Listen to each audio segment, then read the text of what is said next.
ये मानते हैं कि अगर उसमें शायद काउंसलर की कमी होगी तो उनके मन में ये सवाल आएगा कि हम यहाँ जाए व्यावसायिक शिक्षा के द्वारा अपने कौशल को सीखे, कौशल उनके पास आ जाएगा, फिर वो अपने परिवार का हेल्प करने के लिए वो शायद ही इसको छोड़ दे। सभी बच्चे ऐसा नहीं करेंगे, अब क्योंकि वहाँ की जो शिक्षा होगा, जो वहाँ का एजुकेशन सिस्टम होगा वो उनको प्रोवाइड नहीं करेंगे, वो उसको छोड़कर जाएगा। लेकिन किसी के पालक के मन में विचार आए कि कुछ हो सकते हैं, तो जो आर्थिक रूप से कमजोर होंगे वही, सभी नहीं। तो ऐसे में स्कूलों में क्या होना चाहिए, काउंसलर होना चाहिए जो उनको बता सके कि इसके बाद क्या करें क्या नहीं करें, जो उन्हें आगे पढ़ाई में हेल्प कर सके। यह सवाल शिवानी से है। उन्होंने कहा था कि विद्यालय का जो ढांचा है वो नए बनाए जा रहे हैं, तो पुनः उन्हीं को तोड़ करके उन्हें पुनर्निर्माण किया जाए। क्या आप बताएंगे कि जितना पैसा वो नया निर्माण करने में लगाएंगे,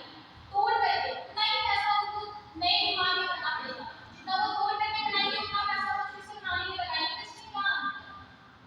फिर से बनाना और नया बनाना, इसमें क्या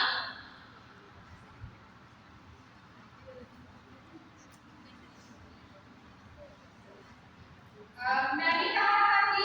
विद्यालयों का जो ढांचा है वो सही तरीके से नहीं, अर्थात कि जैसे मैंने एग्जाम्पल दिया, कुछ विद्यालयों में एक ही कक्षा में बहुत सारे कक्षा के विद्यार्थियों को बैठाकर शिक्षा दी जाती है, मतलब वहाँ पे एप्रोप्रिएट रूप से सभी क्लास के लिए सभी रूम नहीं, तो वहाँ पे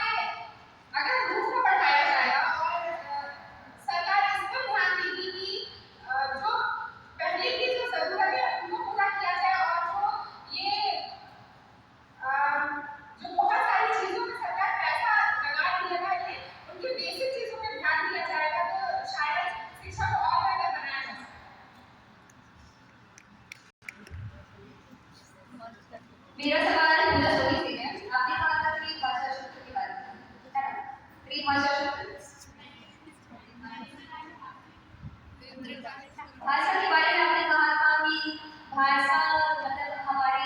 जो भाषा में शिक्षा दी जाती है वो काफी मतलब सबके लिए त्रिभाषा सूत्र जो लागू की गई वो काफी अच्छी आपने कहा। मैंने कहा था अरे